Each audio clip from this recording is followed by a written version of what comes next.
평소에 먹던 양에서 극단적으로 먹는 양을 줄였을 때 몸은 어떻게 될까요? 이게 지속된다 라고 했을 때는 훨씬 높아집니다. 사람의 몸은 굉장히 효율적이고 적응이 빠르다는 겁니다. 그래서 추천드리는 방식은 안녕하세요, 충우TV입니다. 오늘은 많은 분들이 질문해 주신 내용 1000칼로리나 1200칼로리 이런 식으로 극단적으로 적게 먹었는데도 살이 안 빠지거나 아니면 정체기가 오는 이유에 대해서 상세하게 말씀드리겠습니다. 다이어트 중 극단적으로 적게 먹으면서 힘들어 하시거나 아니면 정체기가 오신 분들은 이 영상을 끝까지 보시면 많은 도움을 받으실 겁니다.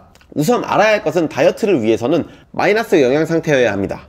예를 들어서 소비하는 칼로리가 섭취하는 칼로리보다 많아야 된다는 겁니다. 그러면은 섭취하는 칼로리만 중요하게 생각할 게 아니라 소비하는 칼로리, 운동하거나 활동하는 이러한 소비하는 칼로리도 굉장히 중요하다는 겁니다. 여기서 평소에 먹던 양에서 극단적으로 먹는 양을 줄였을 때 몸은 어떻게 될까요? 우선 처음에는 몸무게가 빠르게 빠집니다. 그래서 먹는 거를 많이 줄이면은 지방이 쫙쫙 빠지는 걸로 오해를 할 수가 있는데요. 하지만 그 줄어든 체중 같은 경우에는 전부 체지방이 아니라 몸에서 보유하고 있는 글리코겐이 갑자기 줄어서 수분이 많이 빠져나간 상태, 그래서 체중이 많이 줄었다고 생각하시면 됩니다. 글리코겐과 나트륨 같은 경우에는 1g당 약 3g 정도의 수분을 보유합니다. 그래서 밖에서 들어오는 음식량이 갑자기 확 줄었을 때는 몸에서 글리코겐이 들어가지 않기 때문에 수분을 보유하지 않고 수분이 빠져나가게 되겠죠. 수분 같은 경우에는 몸에서 60에서 70%를 차지합니다. 굉장히 많이 차지하고 있죠. 근데 여기서 수분이 많이 빠져나간다 라고 하면 일시적으로 체중이 많이 줄어들 수 있습니다. 물론 먹는 양을 많이 줄이게 되면은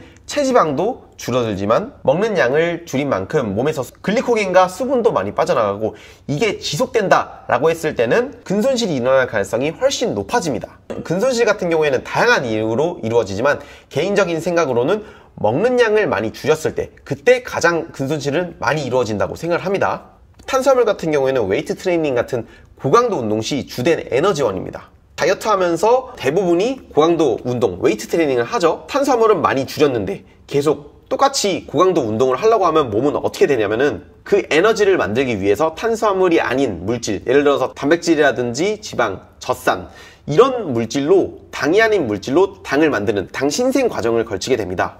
이게 문제가 뭐냐면은 단백질 같은 경우에는 몸에서 근육을 합성하거나 아니면 여러 가지 방면으로 중요한 역할을 많이 하는데 이런 단백질이 당 신생 과정을 통해서 에너지원으로 사용된다면은 단백질이 단백질 역할을 하지 못하기 때문에 근손실도 올 수가 있고 다양한 문제가 생길 수 있다는 겁니다.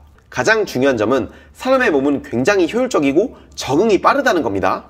먹는 양을 많이 줄이고 전과 같이 똑같은 강도로 운동한다면은 살은 빠르게 빠질 수 있습니다. 하지만 현실적으로는 그렇게 하기가 굉장히 힘듭니다. 먹는 양을 많이 줄였다라고 하면은 몸은 전과 같은 수준으로 기능을 하기가 어렵습니다. 자동차로 비유를 하자면은 10리터의 기름을 넣었을 때는 10리터만큼 움직일 수가 있죠. 하지만 1리터의 기름을 넣었을 때는 10리터 때처럼 많이 움직이기가 어렵습니다. 몸도 마찬가지입니다. 평소처럼 먹다가 갑자기 음식량을 확 줄였을 때는 줄어든 음식량만큼 기초대사량도 떨어지고 활동하려고 하지 않으면서 운동 강도도 많이 떨어질 수가 있습니다. 들어오는 게 덜한 만큼 소비를 더 안 하려고 한다는 것입니다. 하지만 다이어트 막바지 때는 급한 상황이고 기간이 얼마 남지 않았기 때문에 극단적으로 칼로리를 줄이고 적게 먹는 경우도 많습니다. 개인적으로도 그렇게 하는 경우가 있는데 이거는 일시적으로 가능한 일이고 지속하기가 어렵습니다.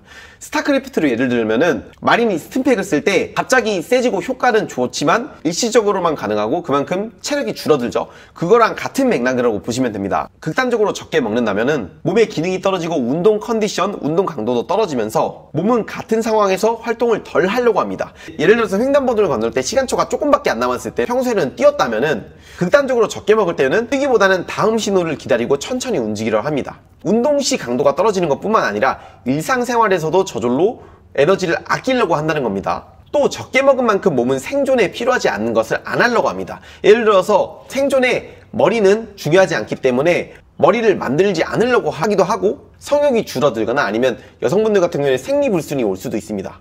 또 각종 호르몬 불균형과 부작용을 겪을 수도 있는데 일상생활 그리고 몸에서 자연적으로 일어나는 소비하는 칼로리도 줄여버리면서 다양한 부작용이 올 수도 있다는 겁니다. 쉽게 설명해서 극단적으로 적게 먹는다라고 하면은 다양한 방면에서 몸은 칼로리를 최대한 아끼려고 하게 된다는 겁니다. 그래서 소비하는 칼로리가 계속 적어지겠죠. 그래서 1000칼로리, 1500칼로리 이런 식으로 극단적으로 적게 먹었을 때 처음에는 수분이 빠져나가기도 하고 어느 정도 지방도 빠져나가면서 체중이 빠르게 줄어들지만 이거는 일시적이고 지속적으로 하기가 어렵습니다.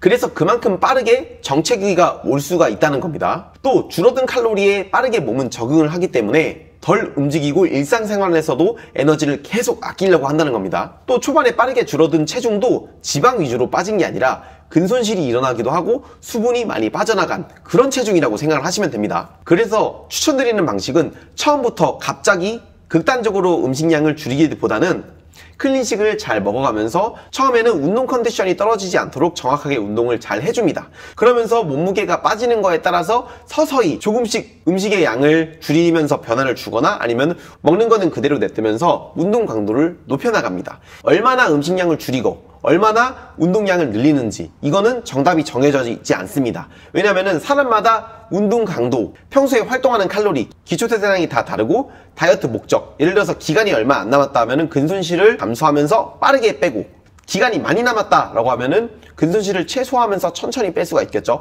이런 식으로 사람에 따라서 굉장히 다르기 때문에 이러한 다양한 목적에 따라서 여러 경험, 실험, 연구를 통해서 다이어트를 해나가는 게 좋습니다.